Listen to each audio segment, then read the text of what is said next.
quel plaisir, quel bonheur. Merci à toi, cher Jean-Michel, d'être avec nous aujourd'hui. Mets-toi là. Voilà. Parfait. Alors Jean-Michel, on vient d'entendre les mots bleus, où sont les femmes, les paradis perdus, parce que tu as écrit ces chansons, on le sait peut-être moins. On a aussi entendu un extrait improbable de ton duo avec Edward Snowden, le lanceur d'alerte, Oxygène bien sûr, et puis l'indicatif de chaîne de France Info. Voilà, alors on va commencer par justement faire le lien avec ce qu'on vient d'entendre dans ton autobiographie qui sort cette semaine, Mélancolique Rodéo, j'adore le titre. Tu dis très vite, dès le début, j'ai toujours écrit. Alors tu es un homme qui a de multiples talents, tu peins, tu es musicien, mais tu as commencé, j'allais dire, par l'écriture, les mots, et tu dis ceci, tu dis en fait j'ai été touché par la sonorité des mots. Ce qui m'a intéressé, c'est la musique des mots. Oui, c'est vrai que j'ai toujours aimé écrire et j'ai aimé et j'aime les mots, pas seulement pour leur sens, mais pour leur sonorité, ce qui m'a poussé aussi à écrire des chansons à certains moments. Et puis,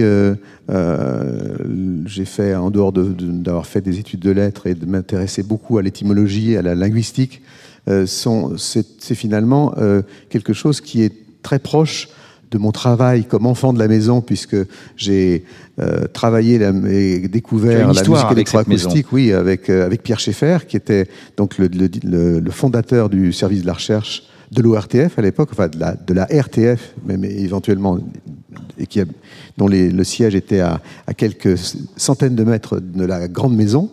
Et donc, finalement, je me suis toujours intéressé au son, ce que j'explique d'ailleurs dans ce livre, et d'avoir, en fait, quand je jouais dans des groupes de rock, quand j'étais ado, c'était la musique de ma génération et de nos générations à tous jusqu'à aujourd'hui, je me disais, c'est notre musique, mais en fait, ils tiennent leur révolution, les anglo-saxons. Et en fait, c'est pas la nôtre. Et quand je suis rentré chez Schaeffer, et c'est pas du tout une digression par rapport à ta question, c'est d'un seul coup, il y avait quelqu'un qui ne parlait pas de musique seulement en fonction de notes et de solfège, mais en fonction de son. Et au fond, de se dire, on peut partir avec un micro comme celui-là et enregistrer le son de la pluie, du vent, de la rue, et puis en faire de la musique. Et j'ai vraiment senti qu'on tenait notre révolution. Et cette approche sonore, cette approche de cuisinier, au fond, elle peut s'appliquer à la peinture, elle peut s'appliquer aux arts numériques, elle peut s'appliquer à la musique, et elle peut s'appliquer évidemment aux mots. Alors on est déjà dans le cœur de notre sujet, Laurence. On va essayer de comprendre comment, en fait, Jean-Michel a créé cette bande-son qui accompagne des mots, les mots de l'information. Exactement, on peut parler d'une bande-son, mais avant ça, peut-être une question que tout le monde se pose, Jean-Michel, c'est on se demande pourquoi un artiste comme toi, qui a vendu 85 millions d'albums à travers le monde depuis le début de sa carrière, s'intéresse à un média, à une radio, et à une radio toute info. Et je crois que je ne suis pas la seule aujourd'hui à me poser cette question. En tout cas, vendredi, j'étais à Grenoble pour une opération de France Info sur les municipales, et j'ai rencontré le conducteur d'un tramway qui m'a parlé de l'habillage de France Info, qui était fan de France Info, auditeur en tout cas. Et écoutez ce qu'il dit de l'habillage. Je trouve qu'il est magnifique et que je m'étais bien rendu compte qu'il avait changé. Et vous savez qui l'a composé? Non, pas du tout. Jean-Michel Jarre. Jean-Michel Jarre. Le connu? Oui, Jean-Michel Jarre, le connu. D'accord, impressionnant. Je me demande pourquoi il a fait l'habillage d'une radio, Jean-Michel Jarre. Est-ce qu'il connaît quelqu'un dans la radio? Mais en tout cas, c'est magnifique. Voilà, alors on n'entend pas très bien parce que j'ai enregistré ça avec mon iPhone. En fait, il se demande en fait pourquoi est-ce qu'un artiste comme toi s'intéresse à une radio toute info et habille. Alors en fait, c'est assez simple. Quand la direction de France Info m'a contacté, en tant qu'enfant de la maison, d'abord ça m'a touché. Je me suis dit c'est intéressant de se pencher sur le son de la radio et d'une radio du service public. Le service public, pour moi, ça a toujours été, et je suis heureux de pouvoir le partager avec des jeunes générations qui sont aujourd'hui à Médias en scène, c'est pas ce service public qui est un peu avec une image de statue du commandeur. C'est en fait la source de toutes les innovations. C'est le début de la stéréo, c'est le début du binaural, c'est le début de tout ça. C'est-à-dire que c'est une maison qui est liée, comme d'ailleurs tous les services publics européens, à l'innovation et à la nouveauté. sur le plan sonore. Donc ça, c'était déjà un premier point. Et puis moi, je suis un passionné d'infos, et je trouvais que l'exercice de faire justement un habillage et une musique autour d'une chaîne d'infos qui est une créature vivante, on aura le temps, on aura l'occasion d'en parler un petit peu plus tard, qui évolue en permanence et qui a en fait une diversité sur le plan des atmosphères, un peu comme un film. Et j'ai approché cette composition comme une musique de film au fond. Et c'est ça qui me paraissait intéressant. Comme une bande originale. Alors le premier défi, tu l'as relevé il y a 3 ans. L'habillage de France Info avait 30 ans. Et il faut que tu nous expliques comment tu passes de ça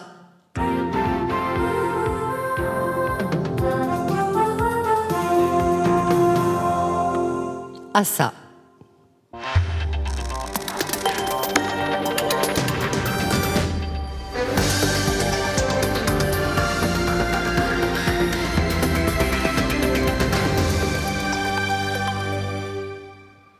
Alors, il faut être un peu inconscient pour oser se colter à un thème qui est dans l'ADN collectif et les oreilles de tout le pays, et sans se faire massacrer. Donc c'était déjà un goût du risque ou d'être inconscient de se jeter là-dedans. Mais ce qui me paraissait intéressant, c'était justement le fait de se dire, bon, aujourd'hui, à l'époque c'était en 2016, 2017, il y a 3 ans. Ouais. Il y a 3 ans. Qu'est-ce que c'est aujourd'hui un habillage pour une chaîne de radio ou même de télévision? Donc j'ai écouté beaucoup de chaînes, même étrangères, et en fait je me suis rendu compte que le format était assez traditionnel. C'est-à-dire qu'il y avait un arrangement au fond un peu de trailer de film, et souvent avec des tempos qui variaient, et puis des choses qui étaient souvent un petit peu anxiogènes. Et je trouvais que ce qui était intéressant, et la réflexion alors était double, parce qu'en fait la difficulté, c'est que c'était aussi une chaîne de radio qui avait 30 ans d'existence et qui était dans, comme je le dis, dans l'ADN collectif, et en même temps une chaîne de radio qui naissait. De télé qui naissait. Pardon, une chaîne de télévision qui naissait, avec qui sont quand même deux problématiques différentes. Donc il fallait en plus que toute la musique fonctionne et pour la télévision et pour la radio. Et donc je me souviens qu'on m'a donné un cahier des charges de 120 pages, et j'ai ouvert la première page et je l'ai refermé en me disant j'ai 9 jours pour le faire, ou je lis le cahier des charges ou je fais la musique. Et donc en me disant finalement, si on est venu me voir, c'est qu'on s'attend à ce que je fasse quelque chose qui me corresponde. Donc j'ai approché cette musique d'abord comme une musique de film, en se disant il y a des scènes différentes. Le moment de la météo, le moment des informés, le moment de la politique, le moment du sport, tout ça sont des moments qui sont différents, qui doivent être réunis par le même squelette ou la même colonne vertébrale, et puis aussi avoir quand même aussi justement une atmosphère qui puisse créer de la tension à certains moments, parce que l'info c'est aussi ça, mais en même temps qui soit pas anxiogène. Et dès le départ, ma volonté c'était bien entendu aussi de collaborer et d'intégrer les musiciens de Radio France. Donc je me suis dit ça serait intéressant de faire de pousser les choses et de faire un arrangement et une orchestration très électronique, mais en même temps avec un thème qui puisse être joué par les cordes et les cordes de Radio France. Et on a enregistré d'ailleurs dans ce studio. Ouais, ce qui se passe en fait, c'est que tu nous fournis une véritable boîte à outils, et puis après les équipes de Radio France vont travailler notamment avec Bruno Carpentier, qui est un peu et toi-même. Et moi-même, tout à fait. Et puis tous les techniciens de Radio France. Et effectivement, on va choisir, en fait, tu nous fournis une base, et dans cette base, on va piocher, on va se dire, tiens, ça, effectivement, c'est plutôt pour la météo, ça, il y a plus de cordes, ça va être plutôt la politique. Je voudrais qu'on écoute quand même 2 petites secondes l'indicatif de France Info en 2016, parce qu'il y a 3 ans, je t'ai demandé de rafraîchir, enfin, il y a 1 an maintenant, je t'ai demandé de rafraîchir, en fait, tout l'habillage, qui s'use beaucoup sur France Info, Vincent, au bout de 3 ans, effectivement, on doit un petit peu dépoussiérer un habillage. Je t'ai demandé si tu voulais t'en occuper, tu m'as dit oui. Alors je propose qu'on écoute l'indicatif de 2016 et qu'on voit comment on l'a transformé pour cette rentrée en 2019. 2016 d'abord.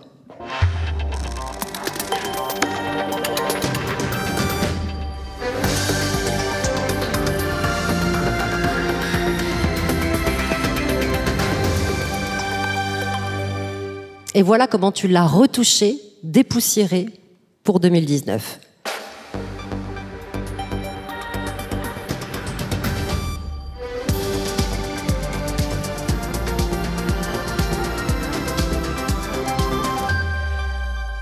Alors voilà, ça c'est le nouvel indicatif, septembre 2019, France Info, un indicatif qu'on entend 48 fois par jour. Donc comment t'as fait, comment t'as procédé pour le dépoussiérer? C'est compliqué quand on a fait quelque chose auquel déjà on est habitué et qui fonctionne plutôt bien. Il faut faire vachement attention de ne pas détruire ce qu'on a fait. C'est souvent plus simple de recommencer à zéro. Donc ce que tu m'as demandé était plutôt complexe. Et donc en fait l'idée était simplement de le renforcer. Là on entend un petit extrait qui est juste... un extrait très court, mais en fait, j'ai au fond rajouté de la rythmique et aussi sur certains passages qu'on entend à d'autres moments de la journée, des chœurs, des cordes avec de contre-chant, etc., pour l'intensifier. Alors, ce qu'on perd peut-être en simplicité dans le thème, on le gagne dans le côté beaucoup plus nerveux, je dirais. Dans l'intensité. Voilà. Et comme l'oreille... Comme tu le disais, Laurence, une chaîne, notamment une chaîne info, c'est une sorte de créature vivante. Et en fait, il faut... Vous savez, c'est comme l'oreille. L'oreille, de la naissance à la mort, ne cesse de bouger. Vos oreilles ne sont pas les mêmes. Elles se transforment toute votre vie. Et ben, c'est un peu la même chose par rapport à ce qu'on entend. C'est-à-dire qu'en fait, les choses se transforment. On écoutait, par exemple, il y a une quinzaine d'années ou une vingtaine d'années, la musique avec beaucoup moins de basse. Parce que les casques, parce que la sono des concerts est de plus en plus riche dans les basses, et que donc le spectre aussi, la manière dont on écoute les choses évolue en permanence. Donc c'est tout à fait normal, en dehors de problèmes purement d'usure de chaîne, que même physiologiquement, le son évolue continuellement. Et donc c'est une matière vivante. J'ai une question très prosaïque, Jean-Michel. Comment tu travailles la nuit, le jour? Est-ce que tu as ton synthé, tes synthés? Est-ce que tu as un crayon, une partition? Comment tu travailles concrètement? Comment tu crées de la musique? Alors c'est une question dont tu connais un peu la réponse pour être venu à mon studio. En fait, je travaille plutôt la nuit, mais en fait, je travaille dans la journée où je fais des choses qui ne sont pas nécessairement que musicales. Et pour moi, la musique, la nuit a toujours été une sorte de soulagement où on a tous ça, les gens qui travaillent en la nuit, on sait qu'on a tendance à être un petit peu hors temps. Et donc, c'est toujours un moment où je travaille plus facilement. Donc, en général, comme je dors peu, c'est ce que je mets en exergue de mon bouquin. Et tu as tes machines pour que vos autour de toi. rêves se réalisent, ne dormez pas. Voilà. Donc, mon rêve, c'était justement de faire... Et en ce qui concerne France Info, j'ai travaillé nuit et jour parce que on avait une deadline très très courte. Et donc, j'ai travaillé plutôt nuit et jour. Mais c'est pas mal de rentrer, de s'immerger dans un projet complètement. Enfin, j'ai plutôt tendance à faire ça. Et tu es entouré de tes machines?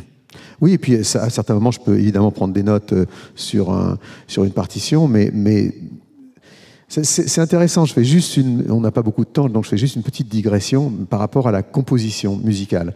En fait, nous en Europe, on a pensé pendant du 15e siècle au 20e siècle que la seule musique valable et qui existait, c'était une musique écrite, c'est-à-dire une musique qui est faite au travers d'une activité extrêmement cérébrale et abstraite, qui est d'écrire des signes sur une feuille de papier. Et souvent, des musiciens, à l'époque de Mozart, Beethoven, etc., n'ont jamais entendu leur musique, parce qu'ils écrivaient leur musique sur du papier, mais il fallait trouver un éditeur qui investisse beaucoup d'argent pour imprimer les partitions et louer un orchestre.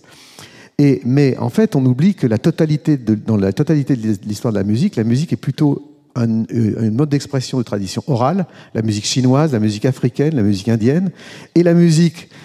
paradoxalement, la musique européenne avant le XVe siècle et, d'une certaine manière, après le XXe siècle. Aujourd'hui, les DJ, la musique électro qui se fait sans partition. Et donc, il n'y a pas de hiérarchie, en fait, d'une musique qui serait sérieuse, qui serait la musique qui serait écrite sur du papier, et celle qui ne le serait pas. Et le grand mérite de Pierre Schaeffer et le grand mérite de l'Europe continentale, c'est d'avoir justement créé une nouvelle manière de faire de la musique qui est aujourd'hui devenue une manière très, très importante de faire de la musique. Ce qui n'empêche pas que si on veut jouer dans un orchestre, il faut évidemment connaître le solfège et l'harmonie et le contrepoint. Alors ta musique est très très importante parce que, en fait, pour moi en tous les cas, à France Info, elle va arrondir ce qu'on est, c'est-à-dire une chaîne d'infos qui peut paraître parfois un peu anxiogène, et ta musique va servir un peu à adoucir ce qu'on va raconter comme information. Tout à l'heure, on parlait de l'indicatif Je du top t'interromps, horaire. je ne pense pas seulement que, si je me permets, que ce soit pour adoucir, mais simplement pour éviter d'être un pléonasme et d'être en contrepoint. C'est-à-dire de pouvoir être dynamique si le propos l'est moins, et au contraire d'adoucir si le propos est un peu plus, justement, pourrait être un peu anxiogène, malheureusement, parce que les infos peuvent l'être, évidemment, à certains moments. Exactement. Alors, on parlait de l'indicatif de chaîne tout à l'heure. Il y a aussi quelque chose d'autre qui rythme beaucoup l'actualité sur France Info. Ce sont nos fils rouges. On en a 7 tout au long de la journée par tranche horaire. Et à chaque fil rouge correspond ce qu'on appelle un tapis de titre. Alors là encore, pour vous donner une idée du rafraîchissement qu'a opéré Jean-Michel, je propose d'écouter le tapis de titre de la saison dernière, du 7h-9h, présenté par Marc Fauvel.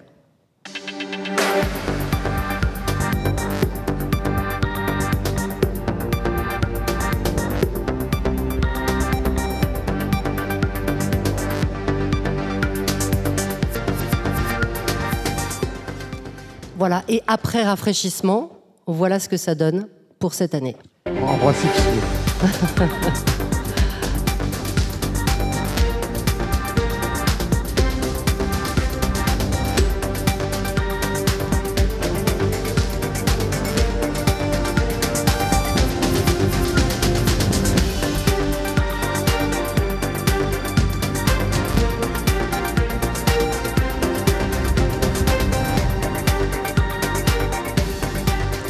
Voilà. Alors, est-ce que tu peux nous expliquer, Jean-Michel, ce que tu as apporté de nouveau, là, justement? Comment tu as travaillé?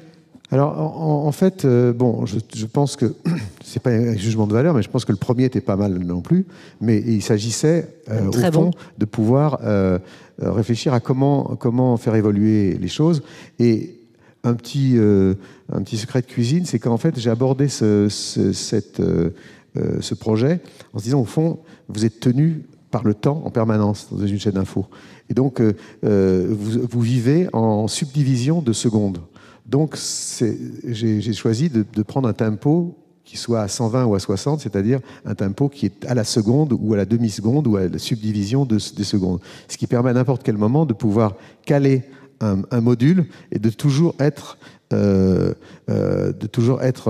précis en fonction du temps, en fonction d'un top horaire, etc. Et donc, du coup, dans le nouvel habillage, d'accentuer un peu justement la rythmique des secondes ou subdivisions de secondes en ajoutant des percussions. Et puis, il faut préciser aussi que cette année, pour la première fois, on s'est calé avec notre partenaire France Télévisions, Canal 27, et ils ont le même habillage. Et en fait, c'est la première fois depuis la naissance du Média Global il y a 3 ans qu'on a des chaînes, des tranches horaires communes avec ta musique qu'on a mis en commun dessus. Voilà, et je pourrais dire un petit mot sur le plan technique qui est compliqué, c'est que la manière de diffuser la musique sur une chaîne de télévision et sur une chaîne de radio sont complètement différentes. C'est pas les mêmes encodages, c'est pas la même philosophie, c'est pas les mêmes écoles. Donc il a fallu aussi arriver à lisser tout ça, ce qui a pris un petit peu de temps sur le plan sonore, sur le plan du rendu sonore. Le fait qu'aujourd'hui, par exemple, France Info doit être à la fois diffusée à la radio, d'une manière traditionnelle, à la fois à travers des box style Orange, SFR ou autres, et puis aussi à travers les smartphones et les tablettes, avec des sons complètement différents, des courbes de réponse complètement différentes, des encodages complètement différents, et ça, c'est assez complexe pour arriver à être pertinent, et ça prend du temps, parce qu'il faut aussi changer les habitudes de gens qui ont toujours travaillé d'une manière traditionnelle pour la radio ou pour la télévision, et qui d'un seul coup se retrouvent confrontés, comme d'ailleurs dans beaucoup d'autres secteurs de la société, confrontés d'un seul coup à de tout nouveaux médias, avec des problématiques tout à fait nouvelles qu'il faut solutionner. Et je pense que là aussi, mon rôle de musicien et de producteur a pu contribuer à faciliter, et contribue encore à faciliter justement l'efficacité et la pertinence du son sur ces nouveaux médias et sur ces nouvelles plateformes. Un autre exemple peut-être avec la météo, l'indicatif qu'on avait l'an dernier ?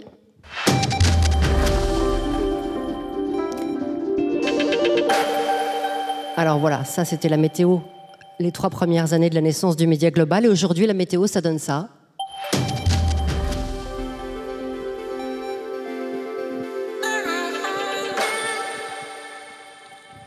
Alors, on note la petite voix. Je trouvais que c'était assez intéressant. Laurence est venue me voir l'année dernière en me disant que ce serait bien quand justement on essaie d'avoir des choses encore plus organiques. Et donc j'ai eu l'idée de pouvoir intégrer des voix. Alors là, on entend, il y a beaucoup d'autres exemples, évidemment, on ne va pas passer tout ça aujourd'hui. Mais comment, finalement, intégrer des voix sur une chaîne de radio qui parle en permanence? Donc c'était un peu le challenge, le défi, justement, d'arriver quand même à donner quelque chose d'humain, de vocal, sans non plus brouiller le message parler qui peut éventuellement intervenir sur notamment sur la météo, puisqu'il s'agit en fait d'une musique qui accompagne la personne qui fait la météo. Et évidemment, la météo est un moment de tension, parce qu'on est toujours, on n'est jamais à l'abri d'un orage.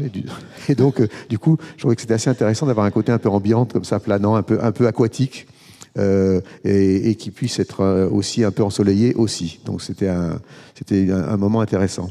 Alors un autre exemple peut-être avec des rythmes différents, on va prendre les sports, peut-être Jean-Charles, le son numéro 13, les sports. L'an dernier, voilà ce que ça donnait.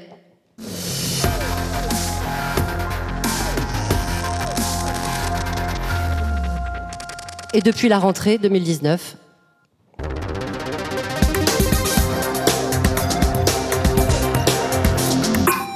Ah, moi, je l'adore, celui-là.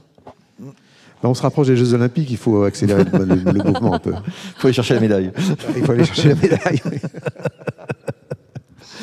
Et alors là, comment tu parlerais de l'évolution là, sur les sports, justement? Non, le côté sport... Tu aimais bien le premier, toi, déjà, hein? Tu aimais beaucoup le premier. Moi, j'aimais beaucoup le premier, mais en même temps, je voulais garder le côté dubstep un peu. Je trouvais que c'était assez amarrant d'avoir justement, de pouvoir se défouler un peu avec des rythmiques qui soient beaucoup plus... je dirais contemporaine, entre guillemets, et on peut se lâcher un peu plus sur le sport, sur le plan de la dynamique et tout ça. Donc j'avais même fait des choses qui commencent à être utilisées maintenant, mais où j'avais poussé le bouchon assez loin, et donc vous aviez gardé ça un peu de côté, et puis là je me suis lâché un peu plus sur cette version 2019. Et je voudrais dire que l'habillage, c'est un petit peu comme... D'ailleurs, son nom vient de la couture, c'est un peu comme les collections, au fond. C'est-à-dire qu'il y a la collection, non pas printemps, été, automne, hiver, mais en fait, chaque année ou tous les 2 ans ou tous les 3 ans, comme le disait Laurence, c'est important justement de suivre non pas l'air du temps, mais l'évolution de l'antenne. Et bien garder les marqueurs et l'ADN de France Info. Je voudrais qu'on termine peut-être, avant d'avoir peut-être des questions des auditeurs, si on a le temps, par ce que je préfère, moi. C'est dans ta livraison, dans ta boîte à outils, il y avait une musique que j'adorais. On ne savait pas trop quoi en faire au départ, parce que ça sort un petit peu justement de l'ADN de France Info. Et puis on s'est dit qu'on allait mettre ça sur les informés, parce que c'est un produit un petit peu à part. 20h, 21h, tous les jours. 20h, 21h, Jean-François Aquili, tous les jours. Et donc une les émission informés, de débat, pour ceux qui ne connaissent pas. Une émission de débat, tout à fait. Donc l'an dernier, les informés, voilà ce que ça donnait. Jean-Charles, s'il te plaît.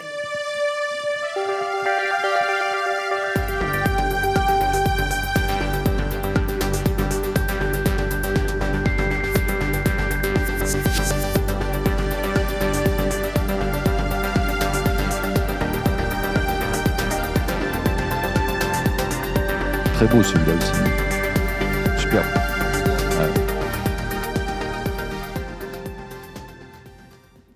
Voilà, et grâce à toi, voilà ce que ça donne cette année.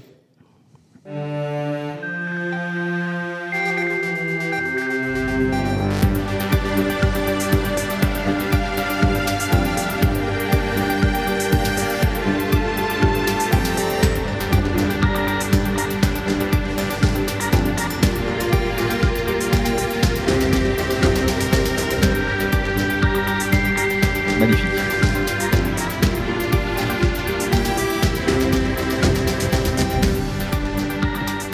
Voilà le générique des informés tous les soirs de 20h à 21h sur France Info avec Jean-François Aquili. Alors vraiment, ça c'est mon préféré. Pour moi, c'est la parfaite illustration de comment rafraîchir en gardant l'identité, l'ADN d'une émission. Oui, enfin moi j'adore les informés. Cette émission que j'encourage pour ceux qui ne l'écoutent pas tout le temps, de l'écouter tous les jours. Pas seulement pas à cause de la musique, hein, mais à cause du fond, bien entendu. Et je trouvais qu'il y a ce que j'aime beaucoup dans le ton de l'émission, c'est justement ce côté concertant. Au sens musical du terme, c'est-à-dire quelque chose qui était une sorte de fil qui évolue comme ça, et ça m'a beaucoup inspiré sur l'idée justement d'utiliser les cordes de manière justement avec pas vraiment une mélodie qu'on peut repérer, qu'on peut chanter, mais en même temps quelque chose qui est assez harmonieux, mais avec une forme à la fois de dynamique et de mélancolie souterraine, hein, puis cette espèce d'oxymore ou de paradoxe. Jean-Michel, tu as été, ça sera mon mot de conclusion, je regarde Céline qui regarde la montre, bien légitimement.